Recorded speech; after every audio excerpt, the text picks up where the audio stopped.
Los engramas son neuronas que se conectan y sincronizan para grabar una memoria, un momento, una experiencia. Son las representaciones físicas o mapas neuronales de estos eventos. Todo, lo que vivimos y aprendemos, queda grabado en forma de engrama. Pero cuando las neuronas dejan de conectarse y sincronizarse, el engrama desaparece y con él el recuerdo o memoria. Estudiamos los mecanismos de estos procesos para entenderlos y así prevenir y tratar sus alteraciones. Now dance your science.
En los síndromes de discapacidad intelectual, los engramas no se forman correctamente.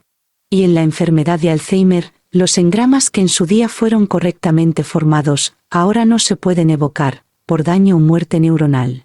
Conocer cómo se forman y funcionan, servirá para tratar estas patologías y otras relacionadas con el aprendizaje y la memoria.